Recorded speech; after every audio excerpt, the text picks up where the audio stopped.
الحمدللہ وحدہ والصلاة والسلام علی من لا نبی بعدہ۔ معزز سامعین، یہ ویڈیو ہماری سیریز کیا اللہ تعالیٰ نے صرف قرآن نازل فرمایا کا دوسرا پارٹ ہے۔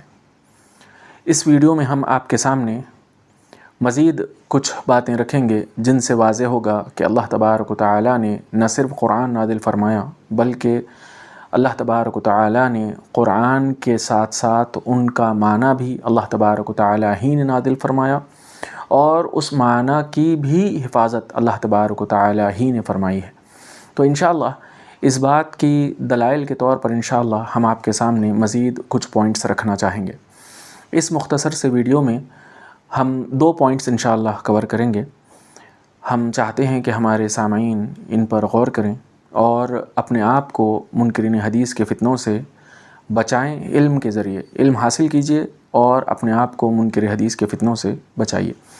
معزز سامعین، جب ہم کہتے ہیں، جب اہل سنت یہ کہتے ہیں کہ قرآن اللہ تبارک و تعالیٰ کا کلام ہے، تو اس کے ساتھ ہی اہل سنت کا یہ بھی ماننا ہے کہ اللہ تبارک و تعالیٰ نے نہ صرف قرآن نازل فرمایا بلکہ قرآن کا معنی بھی اللہ تبارک و تعالیٰ ہی کی طرف سے ہے، اور جب اللہ تبارک و تعالیٰ نے قرآن کی حفاظت کا ذمہ لیا تو اس میں یہ بھی شامل ہے کہ اللہ تبارک و تعالیٰ قرآن اور احادیث، جو کہ قرآن کا معنی، قرآن کی تفسیر، اور اسی طریقے سے اللہ کے رسول صلی اللہ علیہ وسلم جن کو اللہ تبارک و تعالیٰ نے اسوہ حسنہ کہا ہے، تو آپ کی ساری تعلیمات، آپ کی ساری زندگی، یہ ساری کی ساری چیزیں جو ہے یہ ذکر میں شامل ہیں، یہ اللہ تبارک و تعالیٰ کی طرف سے نصیحت میں شامل ہیں، اور یہ تمام کے تمام کی حفاظت کی ذمہ داری اللہ تبارک و تعالیٰ نے لی ہے۔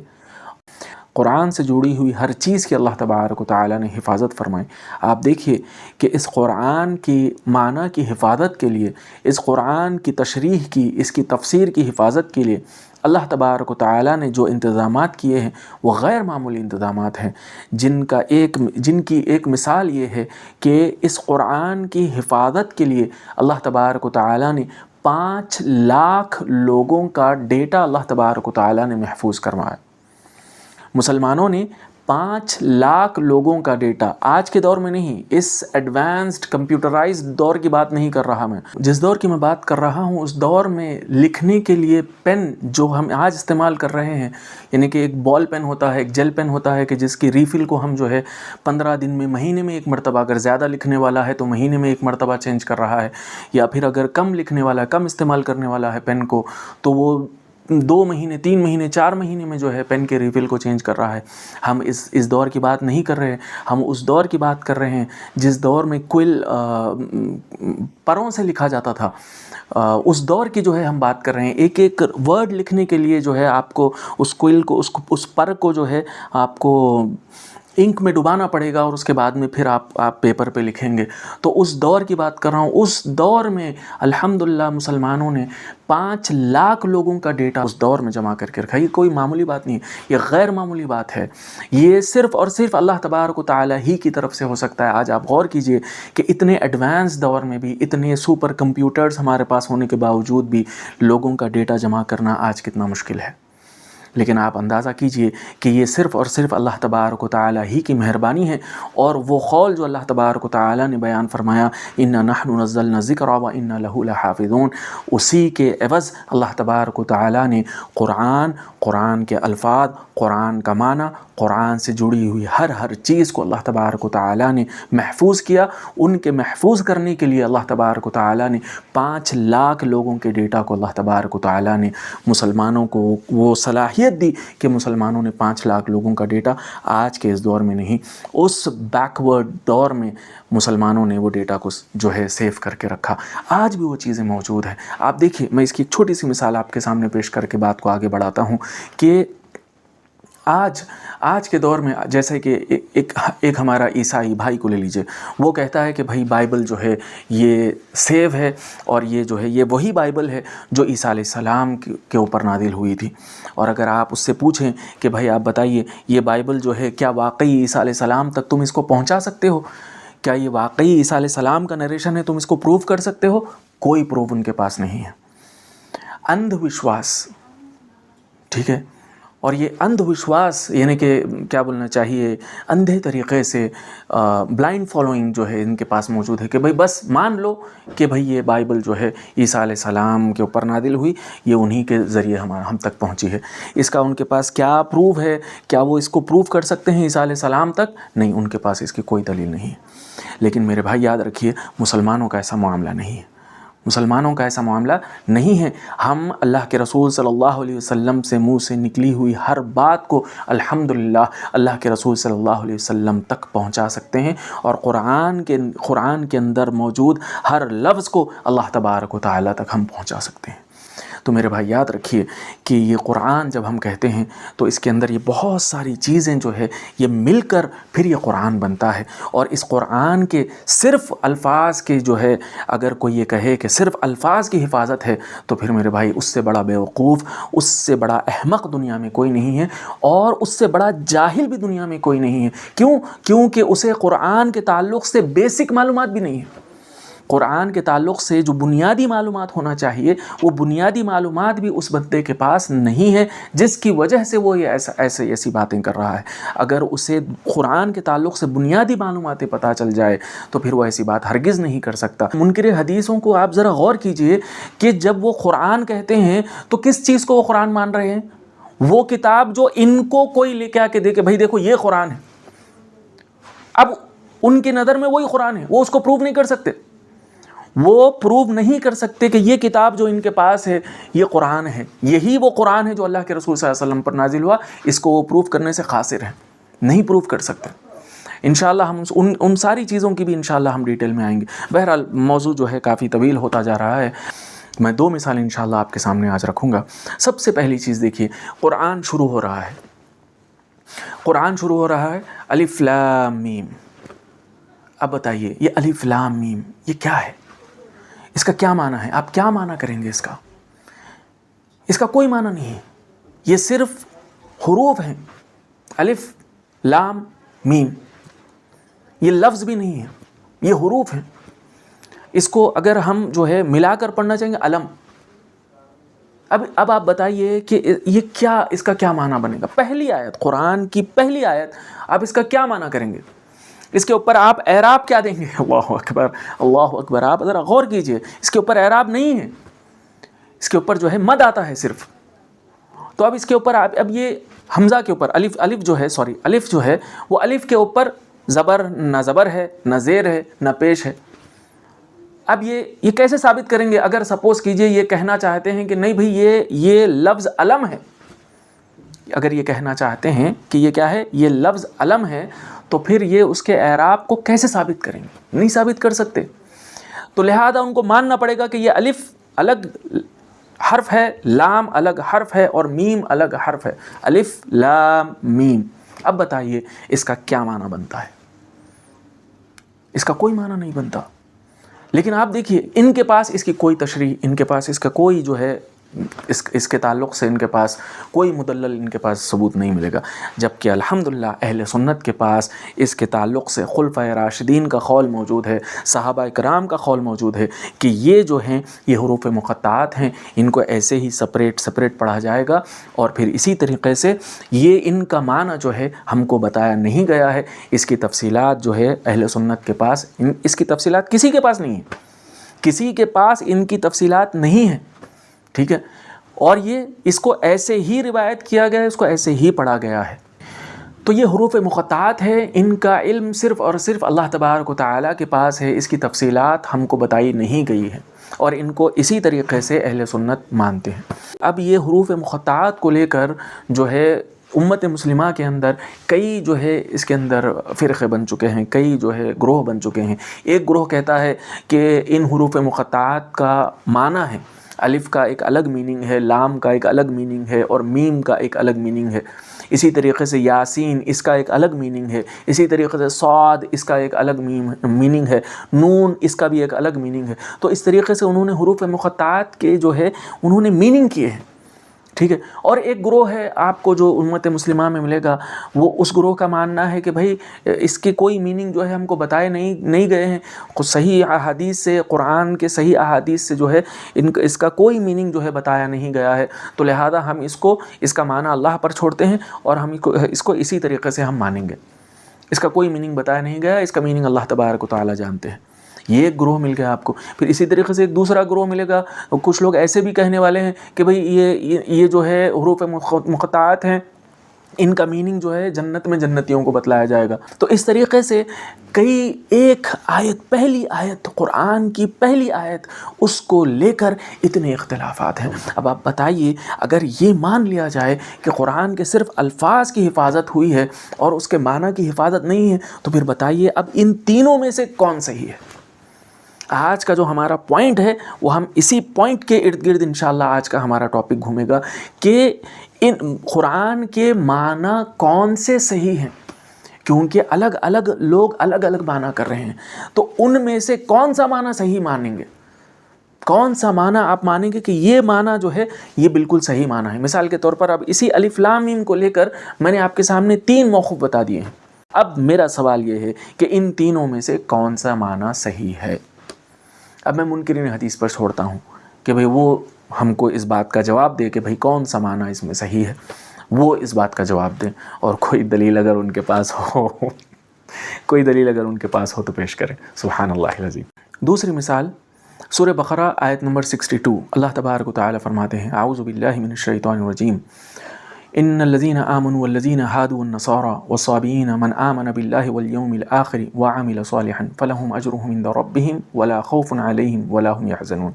اس آیت کو 2 قسم سے سمجھا جاتا ہے. اہل سنت کا پہلے میں آپ کو موقف بتاتا ہوں. اہل سنت اس آیت کو اس طریقے سے لیتے ہیں کہ جن لوگوں کے بارے میں اللہ تبارک و تعالی کہہ رہے ہیں کہ جو کامیاب ہونے والے ہیں، وہ لوگ کون ہیں؟ وہ وہی لوگ ہیں جو اسلام کے ارکان کو مانتے ہیں، ویسے جیسے اللہ تبارک و تعالیٰ اور اللہ کے رسول صلی اللہ علیہ وسلم نے بیان فرمایا، اس طریقے سے ماننے والے یہی کامیاب ہیں. اس سے ہٹ کے جو دوسرے لوگ ہیں وہ ناکام لوگ ہیں. یہ اہل سنت کا ماننا ہے. اب ایک دوسرا گروہ بھی ہے، ان کا ماننا کیا ہے؟ ان کا ماننا یہ ہے کہ چاہے وہ ایمان والے رہن دو، چاہے وہ یہود ہونے دو، نصارہ ہونے دو، وہ آتش پرست ہونے دو، جو کوئی بھی رہنے دو، جو کوئی بھی اللہ کو مانے. اور اللہ کو بھی کیسا مانے؟ اللہ کو اللہ کے ناموں کے ساتھ جیسے قرآن اور احادیث میں آئے ہیں. نہیں، ایسا نہیں. وہ بھلے ہی اللہ تبارک و تعالیٰ کو کسی بھی طریقے سے مانتا ہو، اللہ تعالیٰ کو وہ کسی بھی طریقے سے مانتا ہو، چاہے وہ اللہ تبارک و تعالیٰ کو اللہ کہے یا یہوہ کہے، اللہ تبارک و تعالیٰ کو اللہ کہے یا بدھا کہے، بس اللہ تعالیٰ کو ماننے والا ہو. اللہ تعالیٰ کو بھلے ہی وہ کسی بھی نام سے پکارے، بس وہ اللہ تعالیٰ کو ماننے والا ہو. اسی طریقے سے آخرت کو ماننے والا ہو، یعنی کہ مرنے کے بعد دوبارہ اٹھایا جائیں گا. وہ کیسا اٹھایا جائیں گا، کیا ہے، وہ ساری چیزیں بعد میں، بس آخرت کو ماننے والا ہو. اور عمل صالح کے بارے میں وہ کہتے ہیں عمل صالح کیا ہے؟ دل کا ایمان. عمل صالح یعنی کہ دل کی نیت، دل کا ایمان، یہ عمل صالح ہے. یہ ساری چیزیں نہیں جو اسلام کے اندر جو ساری باتیں، جو ساری تفصیلات، جو ساری شریعت جو بتائی گئی ہے، نہیں، یہ چیزیں نہیں ہیں. بلکہ عمل صالح سے مراد دل کا عمل ہے. ولا خوف علیہم ولا هم یحزنون. ایسے لوگ نہ خوف زدہ ہوں گے نہ غم زدہ ہوں گے. تو جو اللہ تبارک و تعالیٰ نے اپنے ولیوں کے لیے جو الفاظ استعمال کیے ہیں، دیکھو وہی الفاظ جو ہے یہاں پر استعمال کیے گئے ہیں، ولا خوف علیہم ولا هم یحزنون. تو بہرحال بتانا یہ چاہتا ہوں اس آیت کو ان 2 طریقوں سے سمجھا جا رہا ہے.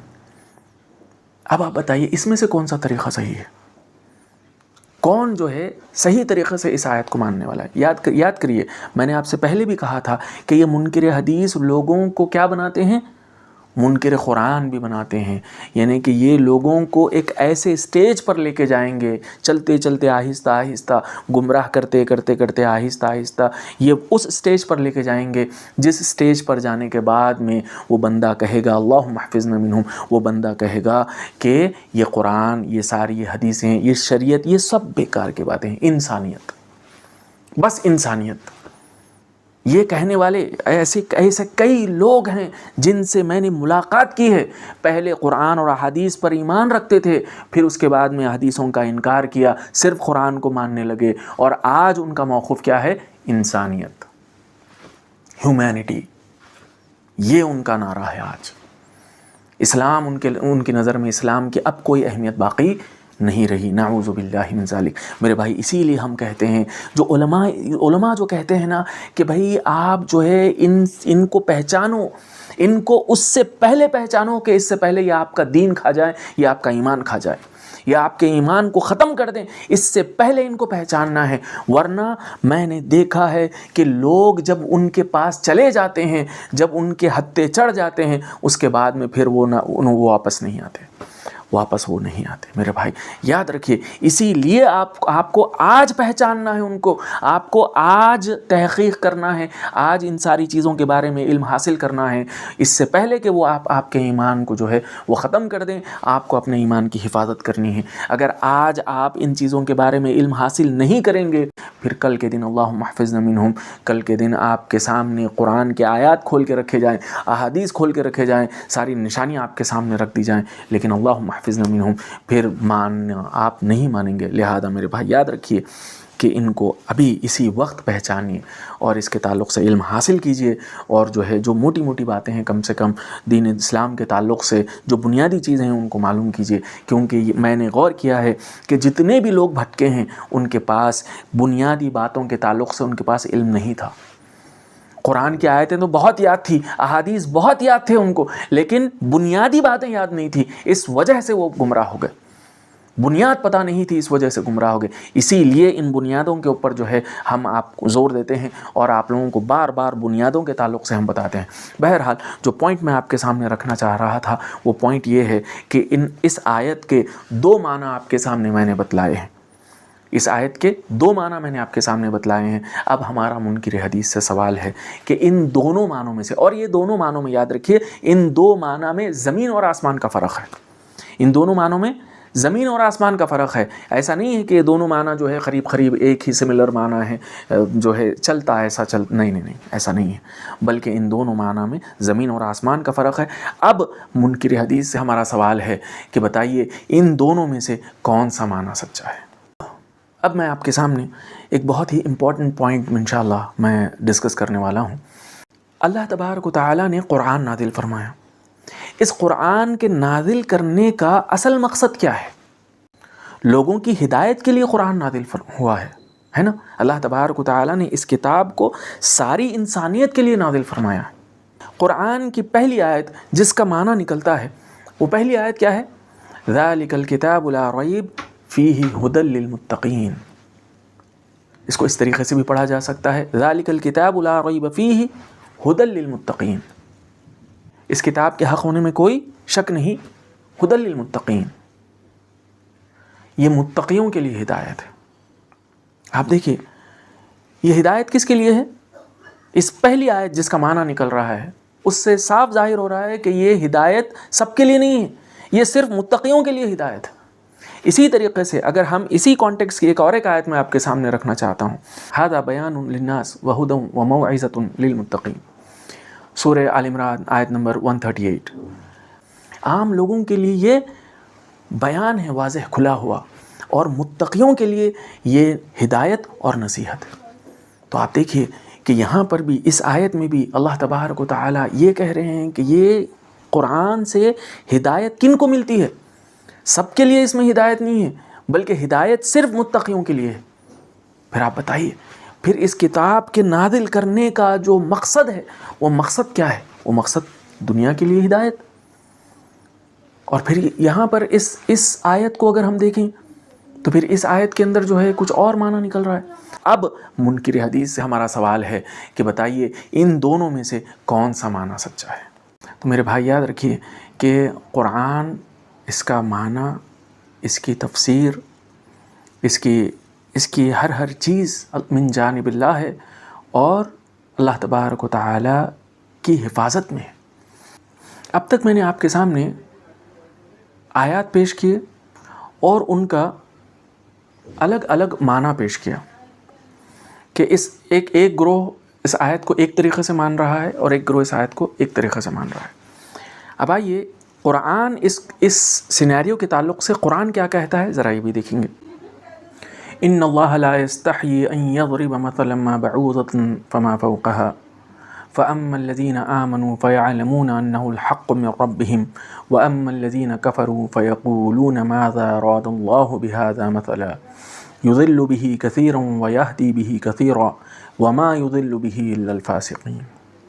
آپ دیکھیے اس مثال اللہ تبارک و تعالیٰ اس آیت میں کہتے ہیں کہ اللہ تعالیٰ اس بات سے نہیں شرماتے کہ مثال بیان کرے مچھر کی یا اس سے بھی حقیر چیز کی، اس سے بھی کمتر چیز کی۔ اور جو ایمان والے ہوتے ہیں وہ یہی کہتے ہیں کہ یہ مثال اللہ تبارک و تعالیٰ کی طرف سے برحق ہے، اور جو کافر ہوتے ہیں وہ کہتے ہیں کہ اس مثال سے اللہ تعالیٰ کا کیا معنی ہے، کیا مراد ہے۔ آگے دیکھیے، آگے کا جو پوائنٹ ہے اللہ تعالیٰ بیان کرتے ہیں یضل بہ کثیرا ویہدی بہ کثیرا، اس مثال سے اللہ تعالیٰ بہتوں کو گمراہ کرتے ہیں اور اسی مثال سے اللہ تعالیٰ بہتوں کو ہدایت دیتے ہیں۔ وما یضل بہ الا الفاسقین، اور نہیں گمراہ کرتے مگر علانیہ نافرمانی کرنے والوں کو، فاسقوں کو۔ تو میرے بھائی اب اس آیت کے اندر دیکھیے آپ، اللہ تبارک و تعالیٰ فرما رہے ہیں کہ اللہ تبارک و تعالیٰ مثال بیان کرنے سے نہیں شرماتے، چاہے وہ مچھر کی ہو یا اس سے بھی حقیر چیز کی ہو۔ یہاں پر آپ دیکھیے کہ قرآن کے اندر واقعات ہے، یہ واقعات در حقیقت کیا ہے؟ یہ واقعات جو ہے یہ مثالیں ہیں، یعنی کہ اللہ تبارک و تعالیٰ نے موسیٰ علیہ السلام اور فرعون کا واقعہ بیان کیا، واقعہ بیان کر کے اللہ تبارک و تعالیٰ نے بتلایا کہ اللہ کی فرمانبرداری موسیٰ علیہ السلام نے کی اور بنی اسرائیل نے کی، تو اللہ تعالیٰ نے موسیٰ علیہ السلام اور بنی اسرائیل کو کیا کیا؟ نجات دی۔ اور فرعون کے جو اعلیٰ کار تھے اور اس کے پیروکار تھے، انہوں نے اللہ تبارک و تعالیٰ کی نافرمانی کی، فرعون کے جو ہے اتباع کرتے ہوئے، تو اللہ تبارک و تعالیٰ نے فرعون کو اور اس کے قوم کو دونوں کو جو ہے اللہ تبارک و تعالیٰ نے غرقاب کر دیا۔ تو یہ کیا ہے؟ یہ مثال ہے اللہ تبارک و تعالیٰ کی طرف سے، اس پورے واقعے کے اندر مثال ہے۔ تو میرے بھائی اللہ تبارک و تعالیٰ کہہ رہے ہیں کہ اللہ تعالیٰ مثالیں بیان کرنے سے نہیں شرماتے، چاہے وہ مچھر کی رہو یا اس سے حقیر چیز کی رہو، اللہ تعالیٰ مثالیں بیان کرتے ہیں، اور ان مثالوں سے یعنی کہ ان واقعات سے جو ایمان والے ہوتے ہیں ان کو نصیحت ملتی ہے، ان کو اس سے ہدایت ملتی ہے۔ جو کافر ہوتے ہیں، جو اس طریقے کے جو منکر حدیث ہوتے ہیں، اور جو ہے جو فاسق اور فاجر قسم کے لوگ ہوتے ہیں، ان کو یہ مثال سمجھ میں نہیں آتی۔ اب سوال آپ دیکھیں، آپ یہاں پر ایک پوائنٹ میں انشاءاللہ بتا کر آپ کو بات آگے لے کے جاؤں گا کہ اب یہ مثال ہے، دیکھیے منکر حدیث کے اوپر ہی جو ہے یہ مثال فٹ آتی ہے۔ موسیٰ علیہ السلام اور فرعون کا جو واقعہ ہے جس کے اندر جادوگروں کا ذکر ہے، تو دیکھیے آپ کہ موسیٰ علیہ السلام کے مقابل جو ہے جادوگر آئے، اور موسیٰ علیہ السلام کا اور جادوگروں کا جو ہے ایک مقابلہ ہوا۔ اب اس مقابلے کے بارے میں آپ جو ہے کسی بھی انسان کو، وہ مسلمان ہو یا نہ ہو، آپ اس کو یہ واقعہ قرآن کے اندر سے اس کو پڑھ کر سنائیں، وہ عام طور پر بولے گا کہ بھائی جادوگروں کے بیچ میں اور موسیٰ علیہ السلام کے بیچ میں ایک مقابلہ ہوا، جادوگروں نے اپنی رسیاں پھینکی اور وہ رسیاں جو ہے سانپ کی شکل میں نظر آئی، موسیٰ علیہ السلام کو جادو کے اثر سے سانپ کی شکل میں نظر آئی۔ یہ کھلا قرآن کا جو ہے الفاظ ہے، انشاءاللہ ہم اس کے اوپر ایک سپریٹ ویڈیو انشاءاللہ اس کے اوپر بنائیں گے۔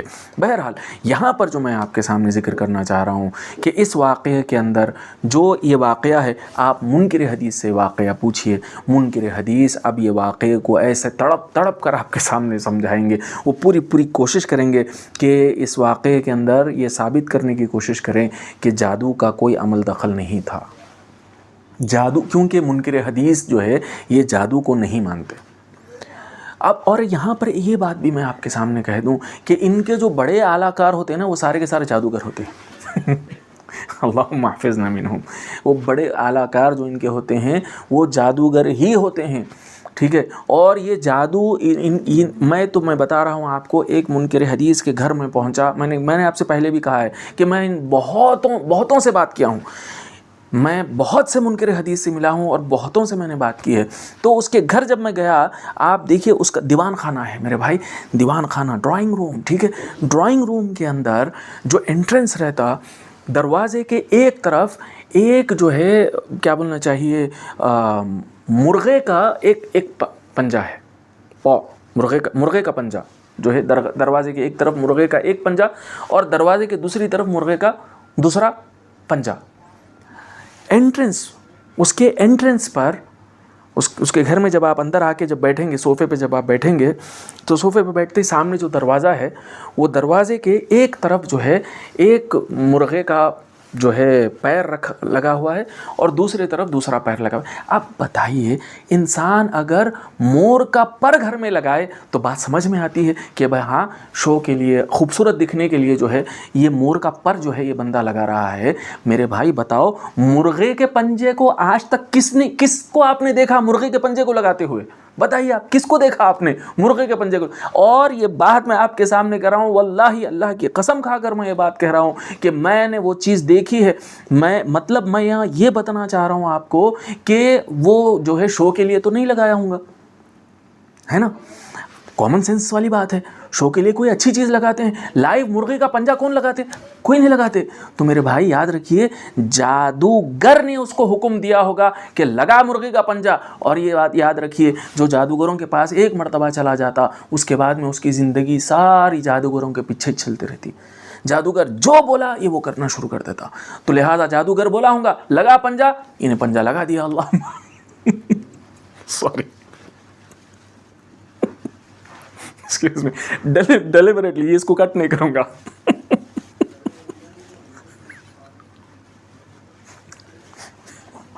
ایکسکیوز می، اس کو کٹ نہیں کروں گا۔ لہذا آپ دیکھیے ان کی عقلوں پر پتھرے پڑے ہوئے ہیں۔ میں یہ بتلانا چاہ رہا ہوں آپ کو، ان کی عقلوں پر پتھرے پڑے ہوئے ہیں۔ یہ جو ہے مرغی کے پنجے لگائے ہوئے ہیں اپنے گھروں کے اوپر، اور یہ جادوگروں کو مانتے ہیں۔ لیکن بھولے بھالے مسلمانوں سے جب ملتے ہیں، بھولے بھالے مسلمانوں سے جب بات کرتے ہیں تو کہتے ہیں کہ جادو نہیں ہے۔ لیکن آہستہ آہستہ ان کے اسٹیجز ہے، جیسے جیسے آپ اسٹیجز آگے بڑھتے جائیے، یہ بڑے پکے جادوگروں کے مرید ہوتے ہیں یہ لوگ۔ اور جادوگروں کے مسئلہ ایسا ہوتا ہے، جو ایک مرتبہ جادوگروں کے پاس چلا جائے اس کی زندگی پوری جادوگروں کے پیچھے گزر جاتی۔ آپ دیکھ لیجئے جادوگروں کے پیچھے جانے والوں کو، چھینکیں گے، چھینکتے ہی کیا ہو گیا، بخار آ گیا بچے کو، ہاں کون تو بھی کرا دیے، کون تو بھی یہ ہو گیا، بھاگو ملا کے پاس، بھاگو جادوگر کے پاس۔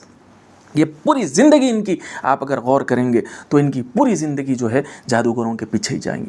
اسی لیے اللہ تبارک و تعالیٰ نے ہم کو بتلایا ہے کہ یہ جادوگر جو جادو ہے، لیکن جادو کا جو ہے جو اس کا توڑ جو ہے وہ قرآن سے ہوتا ہے، وہ احادیث سے ہوتا ہے، ان دعاؤں سے ہوتا ہے۔ جادو کا توڑ کسی جادوگر کے پاس جانے سے نہیں ہوتا، تعویذ گنڈے پلیتوں اس کے اندر جادو کا توڑ نہیں ہے۔ لیکن یہ منکر حدیث اس بات کو نہیں، اس بات کو جو ہے وہ ہم کو، بہرحال یہ ایک الگ ٹاپک ہے، سمجھیے آپ۔ اللہ نے توفیق دی، ہم ضرور انشاءاللہ اس کے اوپر آپ کے سامنے جو ہے ایک پوری سیریز ہم انشاءاللہ رکھیں گے کہ جادو۔ اور ایک بات یاد رکھیے، یہ جتنے تقریباً منکر حدیث ہوتے ہیں نا، آپ ذرا غور کیجئے، ان کی زندگیاں جو ہے کچھ بہت سیویئر پریشانیوں میں اور سیویئر جو ہے یہ اثراتی عالموں میں ہوتے ہیں۔ ایسے ہی لوگ منکر حدیث بنتے، کیونکہ آپ دیکھیے کہ اسلام جب بندہ اسلام پر آتا ہے، اسلام پر چلتا ہے تو اللہ کی مدد شامل حال ہوتی ہے، اللہ تعالیٰ اس کی مدد کرتا ہے، اور شیطان جو ہے اپنا تسلط انہی پر قائم کر سکتا ہے جن کا ایمان کمزور ہو۔ تو لہٰذا یہ منکر حدیث جو ہے شیطان کے بھٹکاوے میں آ کر اسلام کو جو ہے خیر بات کرتے ہیں، اللہ کی مدد سے یہ باہر نکل جاتے ہیں، اس کے بعد شیطان کے اوپر مسلط ہوتا ہے۔ آپ دیکھیے ان کو، میں آپ کے سامنے کئی ایسی مثالیں آپ کے سامنے رکھ سکتا ہوں کہ جو اثرات بھرے لوگ تھے وہ جو ہے آگے چل کے منکر حدیث بن گئے۔ اللہم حافظنا۔ بہرحال ایک الگ ٹاپک ہے، انشاءاللہ ہم اس کی ڈیٹیل میں آپ کے سامنے جب جو ہے یہ پوائنٹس رکھیں گے تب انشاءاللہ آپ کو یہ چیز سمجھ میں آئے گی۔ بہرحال میں یہاں پر یہ بتلانا چاہ رہا ہوں کہ یہ جو جادو کا واقعہ ہے، یہ جادو کا واقعہ آپ جو ہے کسی بھی منکر حدیث سے پوچھئے، وہ تڑپ جائے گا اس کو بیان کرنے کے لیے، اور جو ہے وہ اس کو بہت عجیب طریقے سے جو ہے اس کو بیان کرنے کی کوشش کرے گا۔ میں بتانا یہ چاہتا ہوں کہ یہ واقعہ ہے، اس واقعے کو منکر حدیث کس طریقے سے سمجھ رہے ہیں، جادو کا انکار کر رہے ہیں، اور اسی واقعے کو مسلمان کس طریقے سے سمجھ رہے ہیں، جادو کو مان رہے ہیں۔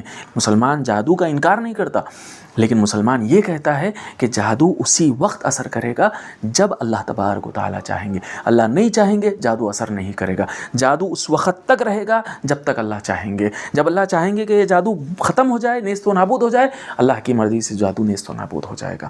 یہ ایک مسلمان کا، ایک اہل سنت کا یہ جو ہے ماننا ہے جادو کے تعلق سے۔ لیکن ان منکر حدیثوں کا آپ دیکھیے، ایک طرف کہیں گے کہ جادو نہیں ہے، لیکن ان کے اوپر اگر آپ غور کریں گے نا تو ان کے گھروں کے اندر آپ کو پلیتے ملیں گے، ان کے گھروں کے اندر آپ کو، میں نے ابھی بتایا، پنجے ملیں گے، ان کے گھروں کے اندر آپ کو کئی ساری ایسی چیزیں ملیں گی جو دلالت کرتی ہیں کہ یہ جو ہے جادوگروں کے پاس جاتے ہیں۔ تو بہرحال میں آپ کو یہ بتانا چاہتا ہوں کہ یہ جو ہے اللہ تبارک و تعالیٰ بیان کرتے ہیں کہ اس آیت سے، ان مثالوں سے بہت سے لوگ گمراہ ہوتے ہیں، بہت سے لوگ ان سے ہدایت پر آتے ہیں۔ سوال یہ ہے کہ گمراہ کون ہے اور ہدایت پر کون ہے، اس کا فیصلہ کون کرے گا؟ کیسے پتہ چلے گا کہ بھئی یہ لوگ جو جادو کو مان رہے ہیں یہ صحیح ہے، یا کیسے پتہ چلے گا کہ جو لوگ جادو کو نہیں مان رہے ہیں وہ صحیح ہے؟ بہرحال اس بات کے ساتھ میں اپنی بات کو ختم کرتا ہوں کہ اگر صرف قرآن کے الفاظ، عربک الفاظ کا جو ہے کی حفاظت ہو اور ان کے معنی کی حفاظت نہ ہو تو پھر ایسی حفاظت کا کوئی مطلب نہیں بنتا، کیونکہ آپ اس کا کوئی بھی معنی کر لو، آپ اس کی کوئی بھی تفسیر بیان کر دو، کچھ بھی کر لو اور اس سے جو ہے کچھ بھی چیز ثابت کر لو، کوئی جو ہے اس کو پلٹ کے پوچھنے والا نہیں ہے، کوئی اس کے اوپر دلالت دینے والا نہیں ہے۔ یہ خود بھی آپ کے سامنے ثابت نہیں کر پائیں گے کہ بھئی یہ معنی ہی صحیح ہے، اسی معنی کو ماننا چاہیے، یہ دوسرا جو معنی مان رہے ہیں یہ معنی غلط ہے، یہ ثابت نہیں کر پائیں گے۔ آخر میں ہم اللہ تبارک و تعالیٰ سے دعا کرتے ہیں کہ اللہ تبارک و تعالیٰ ہم سب کو صحیح طریقے سے قرآن و حدیث کے تعلق سے معلومات حاصل کرنے والا بنائے۔ اللہ تبارک و تعالیٰ ہمارے دلوں کو کھول دے تاکہ ہم اللہ تعالیٰ کے دین کو اچھے طریقے سے سمجھ سکیں۔ ہم اللہ تعالیٰ سے دعا کرتے ہیں کہ اللہ تبارک و تعالیٰ ہماری مدد فرمائے اور ہمارے اس مشن کو اللہ تبارک و تعالیٰ کامیابی عطا فرمائے، اور ہماری ساری ٹیم کے اللہ تبارک و تعالیٰ دنیا میں بھی آسانیاں کرے، حفاظت کرے، اور آخرت میں بھی اللہ تبارک و تعالیٰ ہماری حفاظت فرمائے۔ وآخر دعوانا ان الحمد للہ رب العالمین۔